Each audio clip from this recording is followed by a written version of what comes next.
regardez. Là, j'utilise un marteau de forgeron, pour le moins insolite, puisque au lieu de donner des grands coups comme ça avec ma main, eh bien je tourne une roue et je me fatigue beaucoup moins. Vous savez à qui on doit ça? À Léonard de Vinci. Mais c'est un grand peintre et aussi un grand inventeur, un ingénieur. Oui, c'est un ingénieur et justement ce marteau de forgeron, il montre que Léonard de Vinci avait imaginé une machine qui permettait de surmultiplier la puissance et d'éviter au forgeron de s'épuiser comme il le faisait habituellement à son travail. Et ce qui est absolument exceptionnel dans cette exposition, c'est qu'en plus d'admirer, de découvrir les inventions, tu peux aussi en manipuler une vingtaine, c'est ça? C'est ça, donc c'est interactif et pour se repérer, tout simplement, il y a une pastille verte qui indique aux visiteurs de faire exactement ce que Léonard de Vinci avait envisagé et il le fait en appliquant directement, comme ici, avec une machine-outil. On voit le principe tel qu'il s'applique. Alors Ariane, tu vois ce que c'est exactement ça? Alors, pas du tout, si ce n'est que ça me fait penser à un vélo, tu sais, des pignons d'une roue d'un vélo. C'est presque ça. En fait, c'est un cric, tout simplement. C'est-à-dire que ça surmultiplie la force en actionnant de façon simple. Eh bien, on entraîne une seconde roue, peut-être même une troisième. Ça permet de déplacer ou tout simplement de soulever. On le voit, le cric, il est utilisé dans l'automobile aujourd'hui pour soulever le véhicule. Tout ça, ça a été inventé sous la Renaissance. Et comment se fait-il qu'il en a fait que des dessins, des croquis, mais ne les a pas construits de son vivant, toutes ces inventions? Il les utilise véritablement qu'à partir de la fin du XVe siècle, mais seulement pour une dizaine à peu près de créations. Mais on en a 400. Là, ici, on en présente une centaine, mais ce sont les centaines qui ont été utilisées ensuite par les ingénieurs tout au long des siècles qui vont suivre. Et Léonard de Vinci, évidemment, n'a pas vu la réalisation telle qu'on l'utilise encore aujourd'hui. Juste à côté de moi, là, j'ai ce qui s'appelle un odomètre. Alors je crois que c'est un outil qui sert à mesurer quelque chose. Je sais pas trop quoi, ça ressemble à une brouette, il y a des billes, il y a des engrenages, explique-moi.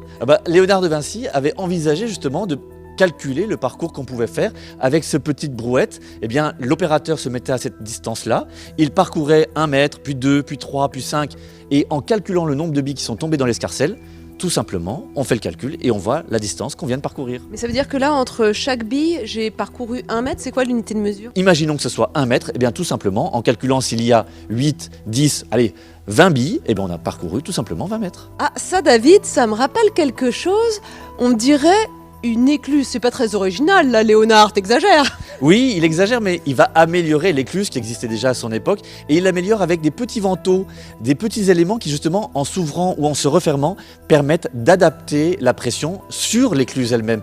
Et ça va être vraiment utilisé à son époque parce que cette invention, elle va être véritablement appliquée. Mais qu'est-ce que c'est que cette espèce d'ovni en forme de toupie avec des mitraillettes tout autour? C'est un engin de guerre, d'accord? C'est quoi?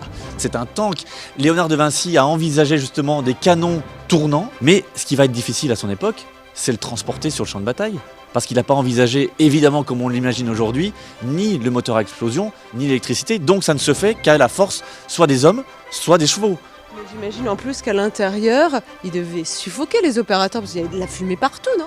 Non, Comme une cocotte minute, on imagine que ça va exploser le truc. c'est ça, c'est tous les problèmes qui vont être résolus par la suite. C'est non seulement, comme tu le disais, effectivement, la fumée elle-même, et puis aussi le mouvement, parce que les canons ont une puissance telle que ça va avoir un effet en arrière. Donc il faut essayer de trouver, c'est ce qu'il va faire ensuite avec les mortiers, qui vont être compensés par un mouvement circulaire de balancier, qui éviteront justement aux artilleurs d'être projetés en arrière. Et tu sais, ça me fait penser un peu à un cheval de Troie, on imagine ça camouflé quelque part et tout d'un coup, ça explose de partout. C'est exactement ça. Alors, bien évidemment, c'est une invention, c'est une imagination qu'il ne met que dans ses carnets, ça ne va pas être réalisé, mais au moins on a les prémices de ce que sera ensuite le char, donc le tank, à l'époque, bien sûr, du XXe siècle.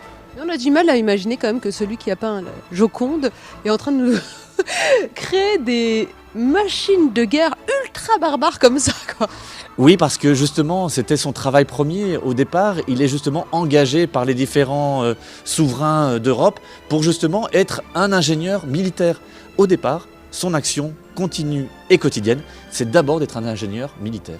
Bon, là, bien sûr, on connaît la fameuse arbalète géante. Alors, il faut m'expliquer qu'est-ce qu'elle a de géant, l'arbalète? C'est l'échelle que tu n'imagines pas. Il faut se rendre compte que ça, il l'imagine non pas sur 1 mètre comme on le voit ici, mais sur 24.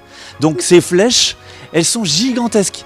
Alors le but, l'objectif, c'est de semer la panique chez les adversaires et de lancer des flèches qui viennent de nulle part ou de partout à la fois pour que justement l'adversaire soit pris de panique et évidemment imagine que son adversaire va prendre le dessus sur lui. Beaucoup de ponts, beaucoup de bateaux ici. Et là, cette double coque, mais quel en est l'intérêt exact? L'intérêt, c'est de préserver la deuxième coque, la coque intérieure. Et justement, si le Titanic avait eu cette double coque, il n'aurait jamais été échoué, comme on l'a vu à la fin, parce que finalement, la première aurait été marquée par le récif, mais la seconde aurait été intacte et l'eau se serait intégralement installée entre les deux coques. On reconnaît quand même l'artiste Vinci avec cet escalier qui, au niveau esthétique, en jette. Léonard de Vinci va le prendre pour les différents palais de la Renaissance qu'il va mettre en place, notamment à Chambord, notamment aussi à Blois. Et donc ce principe permet à deux types de publics, tout d'abord pour les uns de monter, les autres de descendre, sans se croiser, et ça c'est très ingénieux. Et là, ce pont, quand je le regarde, on dit qu'il est pivotant, mais de quelle manière il va pivoter? Il pivote sur un axe principal, ce qui veut dire que lorsqu'on a un navire qui doit justement emprunter le canal, le pont pivote sur son axe sur un côté, et ensuite lorsque le navire est passé, on reprend la position initiale, ce qui permet justement à tous les publics et aussi aux chevaux de pouvoir traverser le pont simplement. Me dis pas, David, que ça, c'est l'ancêtre du vélo. Parce que le vélo, c'est assez récent. C'est quoi? C'est au 18-19e? 18e. C'est au 18e siècle, effectivement, que les premiers vélos ont été inventés. Mais Léonard de Vinci, alors ça, c'est une des plus récentes découvertes que l'on ait faites. En fait, les deux feuilles étaient collées. Et lorsqu'on les a décollées, on a trouvé ce dessin en milieu.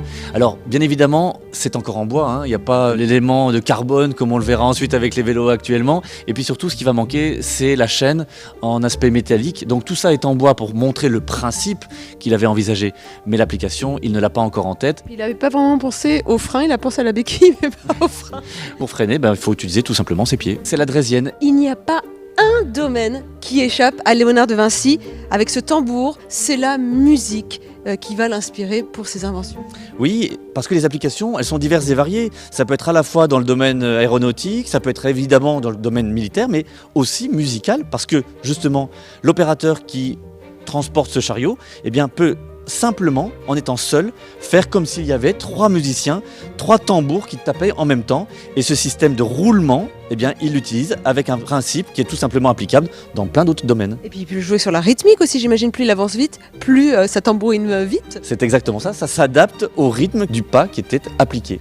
Des petits carnets comme ça, où on voit des écritures et des dessins. Il y en a un petit peu partout disséminés dans l'expo. Qu'est-ce que c'est exactement? Alors ce sont des codex, ce sont des carnets tout simplement dans lesquels Léonard de Vinci indique à la fois ses inventions, ses imaginations, mais également un principe, une réflexion philosophique. Et tout ça réuni, il y en a à peu près 4000 pages qui sont reproduites pour une partie ici en facsimilé. Et on comprend que Léonard de Vinci couche sur le papier tout ce qui lui vient par l'esprit. Mais justement, tout ce qui lui vient dans la tête, et il le voit aussi par l'observation. Et il y a une particularité, regarde bien. Mais c'est écrit à l'envers là. Exactement, c'est écrit à l'envers parce que c'est un gaucher naturel, pas contrarié du tout. Donc il écrit de droite à gauche, et non seulement il écrit de droite à gauche, mais en plus il inverse le sens des lettres. Donc pour le lire, regarde, par transparence et par réflexion avec un miroir ou par transparence aussi avec la feuille, on peut traduire, c'est ce que faisaient justement ses élèves et ses disciples. Mais tous ces documents si précieux, où est-ce que vous les avez récupérés? Ce sont des collectionneurs qui les possédaient?